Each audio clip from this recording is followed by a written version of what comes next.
Ronald McDonald House in Springfield provides a home away from home for the families of children being treated at area medical facilities.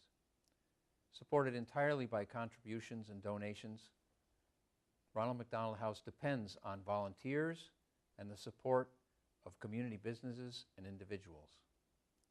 My guest today is Jessica Potito, volunteer coordinator for Ronald McDonald House, and she's here to talk about an event planned for February 22nd to raise funds for Ronald McDonald House Springfield, an event called Cinderella's Closet. Jessica, welcome. Thank you. Thank you for having me. Glad to have you here. Tell us, what is Cinderella's Closet? What's this event? Cinderella's Closet is a 2014 prom fundraiser where we're able to raise funds for the Ronald McDonald House of Springfield and also help the local community afford the high cost of prom for those who cannot. What we'll be doing is selling formal wear, which is going to include gowns, suits, tuxes, shoes, jewelry, purses, all at a very reduced rate. Our gowns are only going to be $30 a piece for the formal gowns. Party dresses are going to be $15 a piece. And shoes, accessories, shawls, bags, anything like that are all going to be $5 a piece. And suits and tuxes will also be $30 a piece. That's tremendous. Mm-hmm. And I didn't realize that all the men's stuff would be there. Yes. Too. That's yes. Terrific. Yes, prom isn't just about girls. And all the clothing and accessories are coming from where? Well, we had a lot of it donated by individuals. And then we were also lucky enough, we've actually been working on this event since January of 2013, that we've been putting it out there to get donations. So we have had a lot of places step up to the plate and donate some gowns to us. A few local businesses, churches. We had bridal heirlooms, I believe out of Chicopee they are. I'm sorry, South Hadley. Bridal Heirlooms in South Hadley donated 50 brand new dresses to us. Bancroft Bridal in Agawam has donated 40 dresses to us. Wow. As of right now. And actually we have more coming in today. That's fantastic. So how many altogether you anticipate you'll have available? Close to 400, but our goal is 500. So we're still a little shy. Even though we're in the middle of January and the event is February 22nd, we will be collecting dresses all the way up until February 14th. Wow, that's great. And first, we'll talk about how people have dresses to donate. I'm sure that you'd love to hear from them, and we can address that. Yes.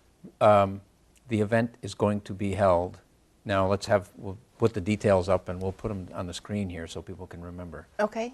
It's, again, Saturday, February 22nd. Okay. It's going to be held at the La Quinta. I believe the address is 100 Congress Avenue in Springfield. It's going to be in their grand ballroom up on the 12th floor. It's free admission to get in, free parking as well. And we'll have a changing area for people to try on suits and dresses and such. That's going to be separate from where all of the dresses are going to be housed. Excuse me. Again, the cost is $30 for the formal gowns, $15 for the party dresses, $5 all accessories, and $30 for the men's suits. We're also going to have local vendors there as well. Bridal shops with brand new dresses. Not everybody's looking for a used gown and wants a brand new gown. So we would like to be able to appeal to everyone who wants to attend prom this year. So we will have a few dress shops there with some brand new dresses for girls to look at. Also, we're hoping to have some jewelry makers in, selling some jewelry, and some of our local independent makeup consultants like Mary Kay, Avon, those kind of businesses attend as well. We're also going to have a DJ there at the event, so we'll have some music. And that's cool. Yeah, we're going to make it a really fun time. Wow. And it runs 10 a.m. to 4 p.m. on that Saturday. That's fantastic. Now, is this a repeat of an event? Has this been done before, or is this a new thing for Ronald McDonald House? Or? For the Ronald McDonald House, it is our first year doing this. We're hoping it's a success so we can continue to do it. I'm not sure of another one like this in our area. I did get the idea when I lived in Pennsylvania. We had a Cinderella's Closet, and the funds benefited the local battered women's shelter. They ran theirs a little different. It was just, you know, a one-day out of a store type of thing. And I wanted to make ours, you know, bigger and put it on a larger scale so we can offer more than just dresses. You know, the new ones, the accessories, the different vendors, you know, have the opportunity to try them on and such. So. Oh, I think this is just tremendous. So you brought this idea with you. Yes, thank you. I did. I did. Congratulations. Thank you. How long have you been volunteer coordinator or been associated here in Springfield with Ronald McDonald House? I'm actually new to the area. So the Ronald McDonald House was my first job when I moved here. So I've been there since October 2012 as the volunteer coordinator. And it's a very rewarding job. You know, I get to go into work every day and know that we're changing the lives of these families who are so far away from home and need people there to support them. Have a great group of volunteers. They're so helpful and very supportive. A lot of them have been there since the house opened back in 1991, which is fantastic. And they're so excited about this event, very excited. And I should say, and I want to say that Linda Adams is here with you. Yes. She has been, I guess, what, since the beginning? Yes, the very, very beginning. A volunteer beginning. with Ronald McDonald House, and she's the one that introduced us. Yes, she did. For which, you know, we're grateful. I think this is terrific. Yes. Let's talk a little bit about Ronald McDonald House and describe, I mean, I think people are familiar with where it is and what the services are, but give us maybe a description or a sort of a typical, you know, what it might be like for a family who's actually there and what that service means to them. Well, a lot of, our house is a unique house. We are one of the few that is an international house, which means we service families from all over, Cyprus, Dominican Republic, Puerto Rico, all the different islands, as well as local families as well. But because we house about 80% Shriners patients and they're coming, you know, from all over, we are their home. They're there for a really long time. We've had families that have been there for over a year. One family has been there for just about 2 years now. And that's typical for these families. When they come, they're not just, you know, staying for a few nights or a week or a month. You're talking months that turn into years. And then they also, they come back. As they grow up, a lot of our kids are orthopedic patients. So as they're growing, their prosthetics change and surgeries change. So they're coming back to us over and over and over again. So by us having the ability to provide them a home, we're giving them that comfort of family, which is really what they're lacking because they're so far away from their families. We all interact with them, the volunteers included, as far as whether it be just sitting and having lunch in the kitchen with the families one day or doing little events for them at the house. And they really know that we have an open door policy.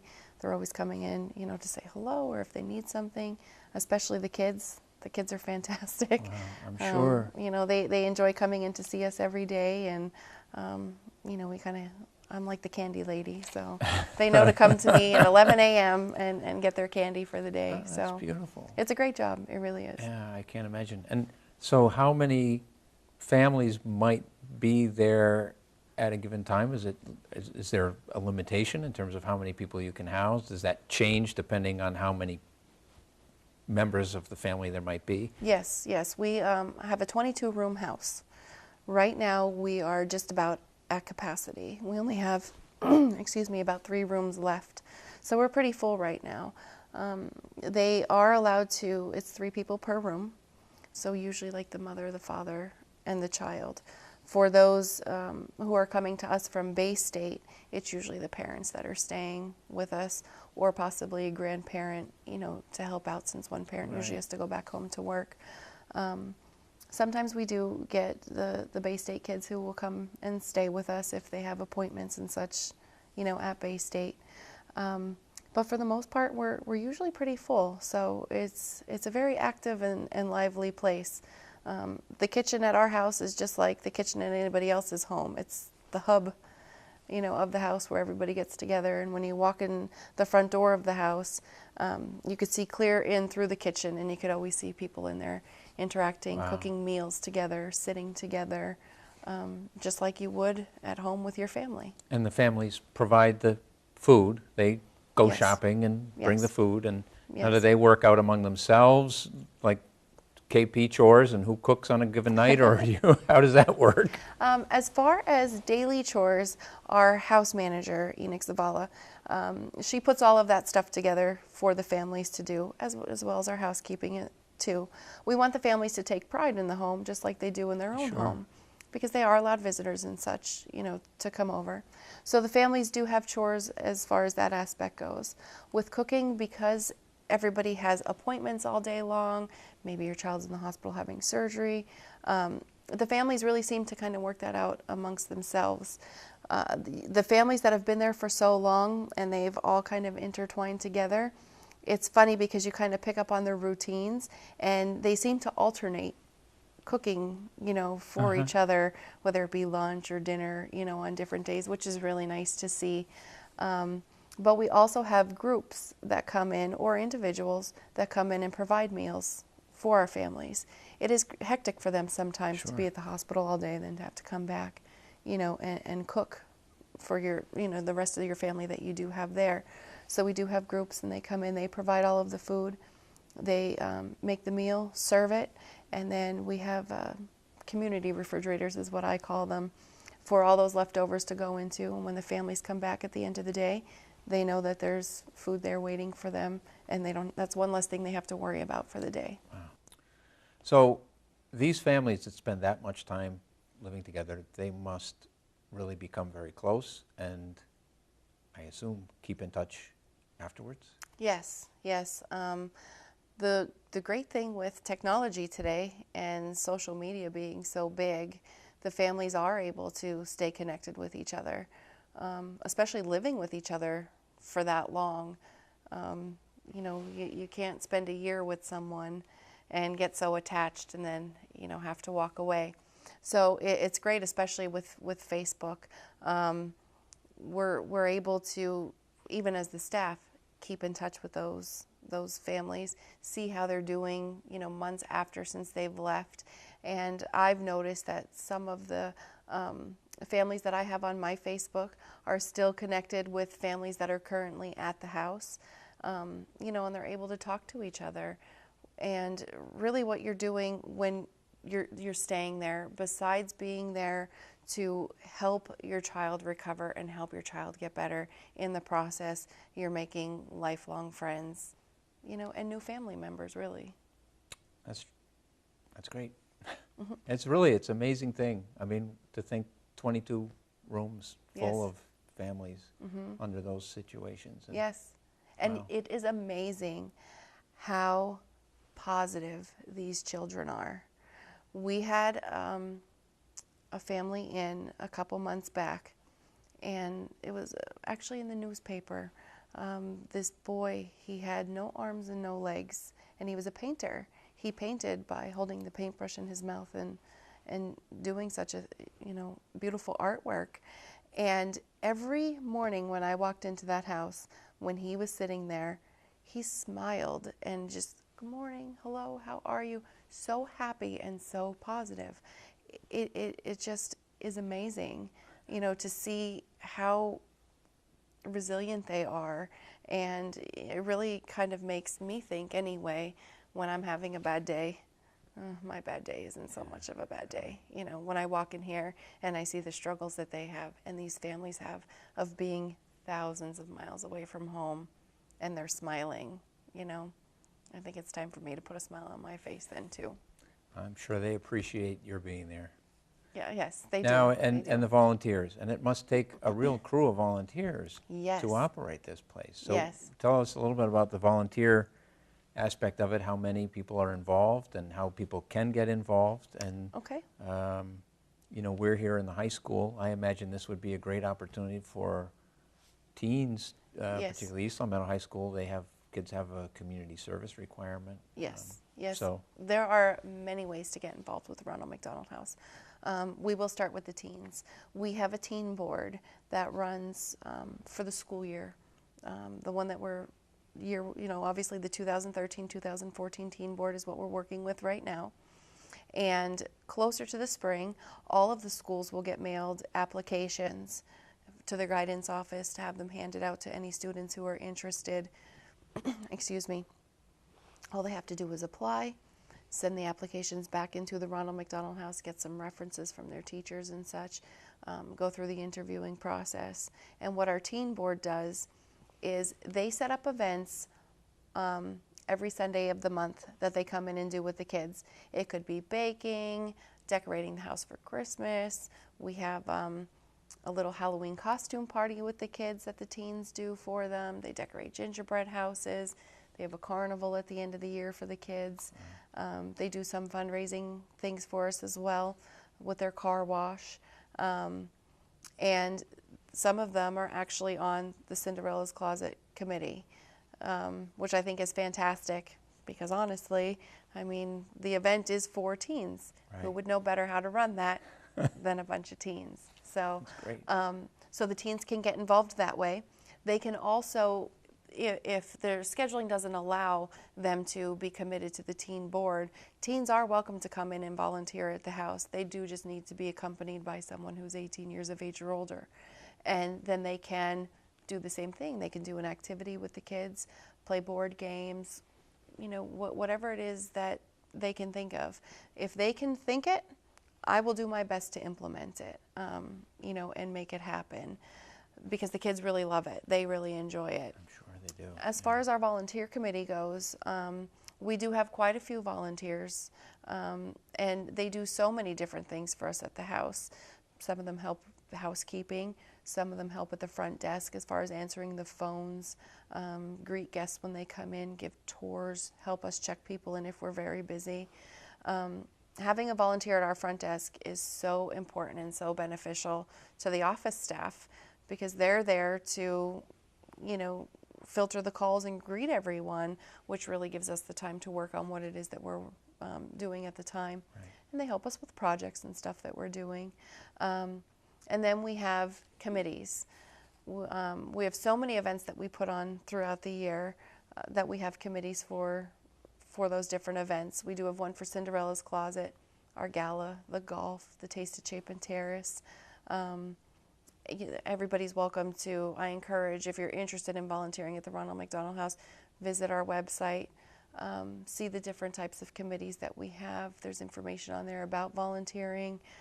My contact information is on there as well, and we can definitely get anybody in to volunteer in any aspect that they can think of. And then we also have opportunities for local businesses, groups, different schools, interact clubs, and they come in. Again, they'll do activities with the kids. They're really the ones that help as far as providing meals for the families is when those groups come in. So we welcome everyone, we really do. And because we run solely off donation and the help of our community, the community is who we want to reach out to, to come in and help our house run because they're, who's doing it. With that being said, that was one of the driving forces of my thought behind Cinderella's Closet was our community is what keeps us going. What can we do to give back to our community? And again, it was, well, who really can afford $200 and $300 for dresses? The economy's tight. There's, not always a lot of jobs out there. And if you can spend $30 on a dress that's maybe only been worn once, it's, maybe a little, some people may see that as silly, but it's our way of, giving back. Oh, I think it's beautiful. So we'll get back to the event. Mm-hmm. Now you've brought just a few of the dresses. They're gorgeous. Yes, and thank you. Speaking of teens, Mm-hmm.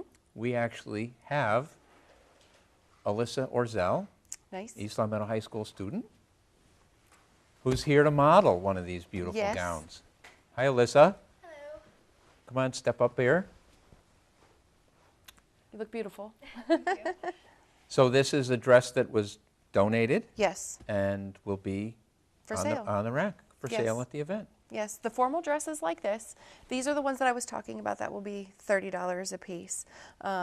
Any type of gown. And we have all different types of styles. And we have gowns like this. We have short gowns. We have big puffier gowns. We also have, as you can see on the rack, you know, some of our more formal dresses. Again, the party dresses, even outfits like this where it's more of like mother of the bride. So, and a few wedding dresses we actually got donated too. So That's even if great. you're not going to a prom, but you have an event coming up where maybe you need a formal outfit to wear, we have those too. Well, it sounds tremendous. So Thank you. let's, first we're going to want to thank the people who have donated, Yes. and particularly the businesses who've provided Yes. gowns. Yes, And we'll go over the details of the event yes, and then provide contact information for you. Okay. If people want to contact you about either donating or volunteering or Okay. get more information about the event. okay. So, Ronald McDonald House, 34 Chapin Terrace. Chapin Terrace, just a couple blocks away from Bay State Medical Center. I think most people watching this in East Longmeadow are familiar with where it is, but it can't hurt to remind people what a tremendous, tremendous service it provides to families and kids. Thank you, thank you. And some of the local businesses and groups that have helped make all of this possible. First Church of Munson did a really nice gathering of donations for us. The Agawam Junior Women's Club, Huel Construction gathered up some dresses to donate to us. Milton Bradley Elementary School, Memorial Elementary School, St. Paul's Church in Holyoke, Philip G. Corbin Elementary School in West Springfield. One of our volunteers, Catherine Craver, she rallied up all of the teachers in that elementary school, and they donated over 120 dresses. Really? Yes, Wow. yes, they did. As I had stated earlier, Bridal Heirlooms in South Hadley donated 50 brand new dresses, and Bancroft Bridal in Agawam, 40 dresses, not including the ones we're getting in today. And we had a very generous offer. Pride Convenience Stores, they ran a dollar drive for us for a few weeks and raised $944 for our event. So very excited about that. Very excited. Well, that's great. And I'll tell you, it demonstrates the power of people participating in events like this and, Yes, and the level of generosity. yes, yes, It's heartening. yes, it is. The date, February 22nd, Yes. Saturday. Hours. 10 to 4 are the hours, and again, it's at the La Quinta, located at 100 Conger Street in Springfield. A few other things regarding the event that we're going to be doing is we are going to have a raffle for this event. Tickets are going to be $5 a piece, and there will be multiple winners for the raffle. But the grand prize for this raffle is the perfect prom package.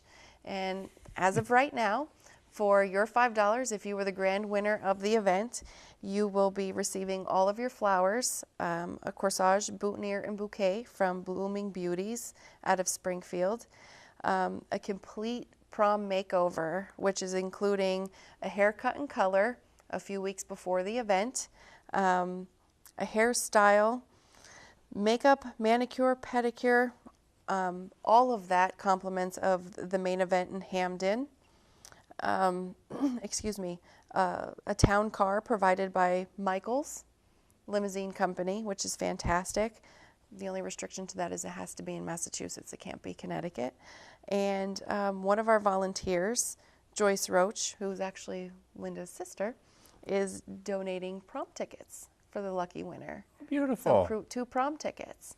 And we had gotten a great response from the community of local businesses wanting to donate to our raffle, that we are also able to pick more names afterward.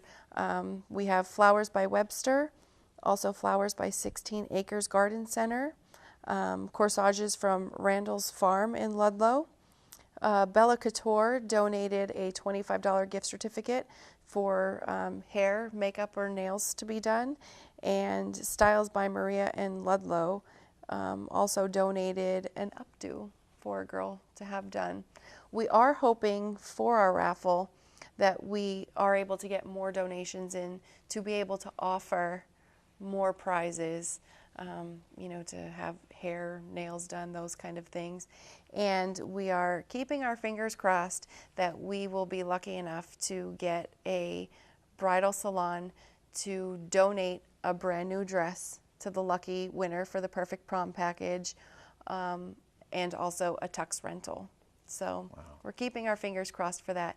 If we're able to secure those two things, that perfect prom package is going to really be, it's going to be a hit. It's going to make that winner feel like Cinderella, which is exactly the point. So, well, all success. This is a Thank great you. event. It's a great Thank idea. You brought a lot of energy to it, clearly, and Thank I you. know Linda's over there. She's beside herself with enthusiasm, and I'm sure she's very grateful for everything that you've done to help We're make grateful this for them. possible.